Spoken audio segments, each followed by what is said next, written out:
This Torah class is brought to you by TorahAnytime.com. Bruchim haba and welcome everyone. Today is a very auspicious day. Sunday, of course, is Rosh Chodesh Sivan. And Shabbos is Erev Rosh Chodesh. And today is Erev Shabbos, and in a certain sense also Erev Rosh Chodesh, because this is our last opportunity in certain regards for certain tefillos before Shabbos. In any event, I want to speak to you about Parshas Bamidbar. If I could take the opportunity, if anybody wants to be mishtatif in upcoming Svarim, we have two coming up, and the third one I'm going to tell you about by the Shiur later. But we're working on Rabbi Meir Elakad Me'arnini in English for Art Scroll for this coming Chanukah, and then Lag Ba'omer, the fire and the soul, for Lag Ba'omer Tavshin Pei Daled. If anybody would like to mishtatif, that is available. Okay, Parshas Bamidbar. So the pasuk says in Parak Gimel, pasuk Aleph, Eila Toldois Moshe ve'Aharon. These are the children of Moshe and Aaron. B'yoim diber Hashem el Moshe. On the day that the Almighty spoke to Moshe. Very interesting pasuk. Ve'ela Toldois Aaron u'Moshe b'yoim diber Hashem es Moshe b'Har Sinai. And then it goes on to tell us the children of Aaron, and it doesn't tell us the children of Moshe. These are the children of Aaron and Moshe. And it tells us the children of Aaron. It doesn't tell us the children of Moshe. Rashi says the children of Aaron are called the children of Moshe. Why? Kal hamelamed es ben chaveroi Torah mala olav hakosav ki'ilu yaladoi. Anyone who teaches his child's friend Torah, it's like he gave birth to him.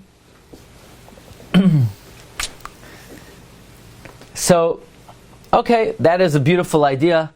You know, there's a famous story that somebody once came to Rabbi Rucham and he wished him Mazel Tov on his son's bar mitzvah, and then he wished him Mazel Tov again. He said the first Mazel Tov is for Yolada, you gave birth to him.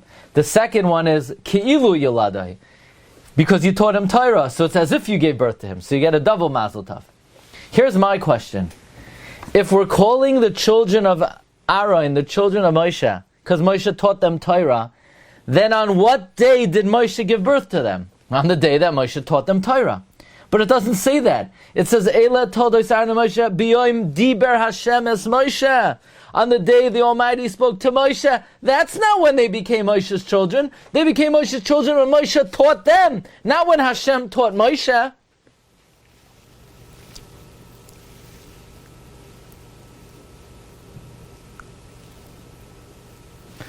So from here we learn that when does teaching start? Teaching doesn't begin when you teach. Teaching begins when you learn. You need to learn al manas l'lamed. Lilmoid al manas l'lamed. And that's one nekuda. And if you learn on condition to teach, so then you accept it upon yourself to teach. It's like you already taught. We know that when you're makabel upon yourself to do something, it's like you taught.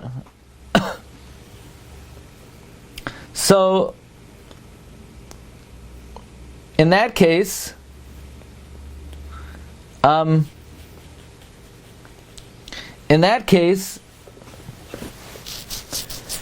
Rabbeinu was accredited with being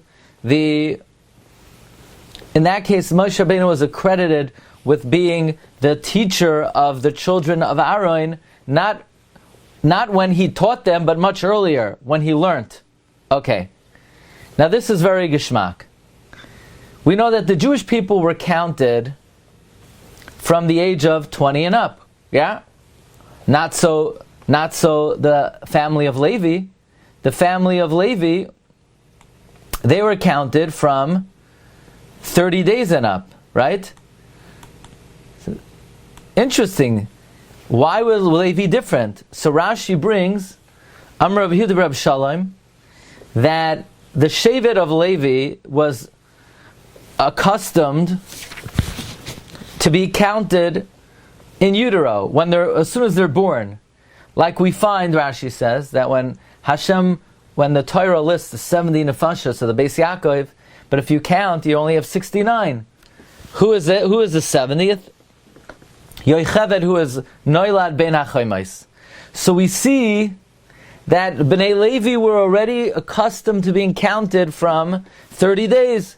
So too here, in this count, they're also counted from 30 days, and contradistinction to the rest of the Jewish people. So the following idea hit me. Just because the Bnei Levi were counted 30 days in Vayigash, okay, what does that have to do with their counting in Bamidbar? So, just to add insight into this idea, there's a beautiful Rabbeinu Bechaye. Rabbeinu Bechaye talks about the foundations of the Jewish people, that we are 70 souls, and from there comes 600,000.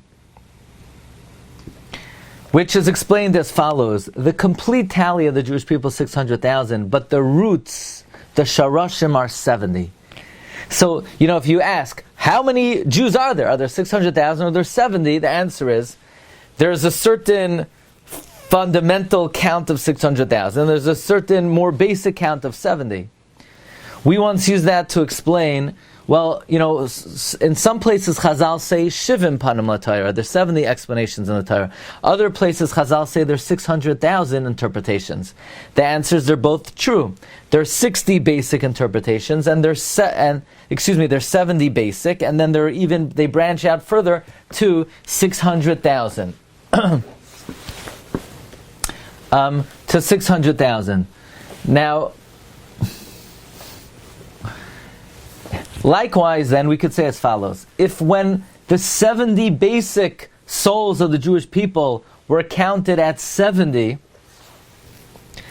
in that case, just like there, the Bnei Levi were counted from 30 days and up, so too in the more expansive count of the Jewish people, 600,000, the Bnei Levi are also counted from 30 days and up. But what we're learning is that there is a certain commonality between the count of 70 and the count of 600,000. 70 is the basic foundation, and 600,000 is a more expansive view on it. Okay, let us proceed. If you look at the tally of the Bnei Gershon, the Bnei Gershon were 7,500. And I think that number is significant. The Maral writes that Kohen has a gematria of 75 because a Kohen is basically the go-between between the world of 7, which is the world of nature, and the world of 8, the world of above nature. So therefore Kohen is gematria 75. 75 is the bridge between the natural process and the supernatural. So the zeros in gematria don't really change the fundamental identity of a number. So if the Bnei Gershon were 7,500, that also indicates that their service was such that it bridged the two worlds, the world of 7 and the world of 8. Likewise, it hit me that the number of the Bnei Kahas were 8,600, which is fundamentally the number 86, Midas Hadin. Now we know that Bnei Levi were Midas Hadin. Shevet Levi represents Midas Hadin. Hashem even tells Moshe, Hu yeh lecha lepeh, Aaron will be your spokesman, va'ata tia loy le'loikim, but you as a Levi, you're Midas Hadin. And Kahas really represented the Levium in terms of they carried the Aron, and they were the family of Moshe Rabbeinu. So it could be that's why they're numbered 8,600, 86, and they were stationed in the south. South is Midas HaChesed, because it's the right side. North is the left side. Why do Jews go to Florida? Because they go to the south. The south is Midas HaChesed. So, therefore, they had to put the Bnei Levi, who is Midas Hadin, in order to sort of sweeten it, put them in the Teimana. Okay, So yesterday, my friend Rabbi Baruch Fishlowitz asked me a question. It's an excellent question, and I never picked up on this question before, and I would like to offer an original answer. We know the sum total of the Jewish people was something like 600,000, 603,550. As we know, that corresponds to the number of letters in the Torah. Yesh shishim ribai osiyos la Torah, Yisrael. So my friend asked me, wait a second, the count is not even right, because the 603,550 did not include the Levim. The Levim were another 22,000. So in truth, there were 625,000 Jews. So how do you say there's 600,000 letters in the Torah? What, the Bnei Levi don't get letters? Every other Jew gets a letter in the Torah, and the Bnei Levi don't get letters? By the way, you could ask that, what happened? The 3,550 don't get letters? You know, the 3,550 may correspond to the Shevet Dan, who some of them were not allowed into the Machana. But another 22,000? So what's Chelek v'Nachala does Shevet Levi get? So my friend Rabbi Baruch Fishlowitz told me that Rav Zev Leff offered the following really amazing answer, that every line in a Sefer Torah has approximately 27 letters. We know that when a Sofer writes a Sefer Torah, he has to make a sirtut, he has to make scratches in order to write on a line. So if every line has 27 letters, and there's 600,000 letters in the Torah, how many lines are there in a Sefer Torah? We'll do the math. 603,550 divided by 27 is 22,000. So maybe, Reb Lev suggests, the Levium correspond to the lines. After all, don't they keep the Jewish people in line? You know, they're Shomer Mishmeres Yisrael. So while the rest of the Jewish people, they get letters, the Levium get very, maybe, prime territory. They correspond to the Sirtut. I thought of the following approach. I was at a wedding this week. I was speaking with the Shvilei Pinchas, and he threw out an idea about a different subject, but then that triggered something in my mind. That, you know, the 22,000 Malachi Hashares correspond to the 22 letters of the Aleph Beis. So I said to myself, well, there are also 22,000 Levium.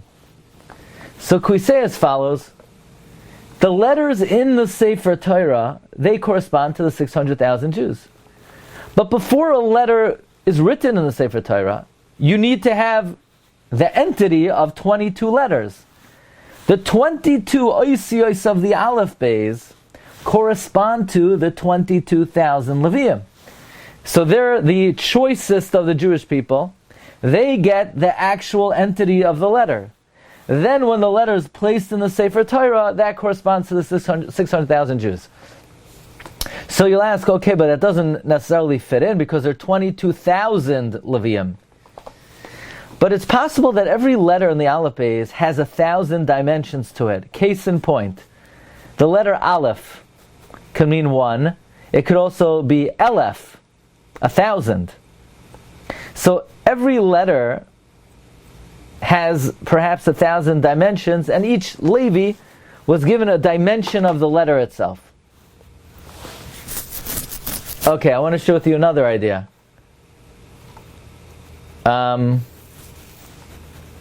Rashi throws out something very interesting. Rashi says, why is Pidyon Haben 5 shekel?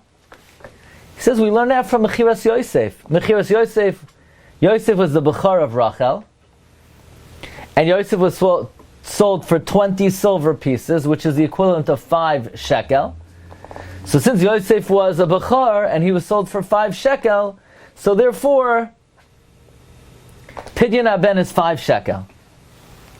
Now, I've seen this before in the Medrash. The Medrash maybe implies that somehow Pidyon Haben is a tikkun for Mechiras Yosef.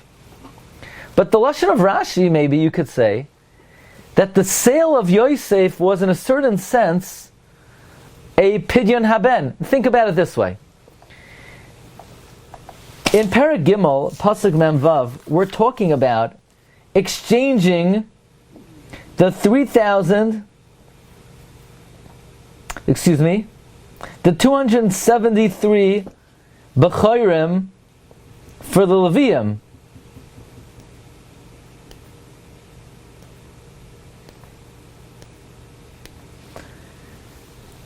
We're exchanging the 273 extra Bechayrim. We were exchanging Levi for Bechayr. There are 22,000 Leviyim, but there are 22,273 Bechayrim. So for the excess Bechayrim, they're redeemed. Which almost sounds like what was taking place by Mechiras Yosef was we were exchanging Yosef. Yosef was the Bechar. He was supposed to be in charge. By selling him, they were trying to put someone else in charge. Who are they trying to put in charge? According to this, it would come out that their kavana was to replace Yosef with who? Levi. The same way in our Parsha, we're exchanging the Bechayrim for the Leviyim. And Rashi says, the amount of 5 is learnt out from Mechiras Yosef, so that means in the sale of Yosef, we were exchanging Yosef for Levi. So it hit me. Maybe that's why Shimon was the one most instrumental in Mechiras Yosef. Because since the whole purpose of it was to put Levi in power, who better to put Levi in power than Shimon v'Levi? Who's going to stand up for Levi more than Shimon? I mean, Rashi seems to imply, it never hit me like this, the purpose of Mechiras Yosef was a exchange of Bechar for Levi. So now we know why Shimon was the one who was involved in the Mechiras Yosef. Okay, so these are some ideas on the Parsha. Good stuff. And now, I want to share with you some imponderables. You've just experienced another Torah class brought to you by TorahAnytime.com.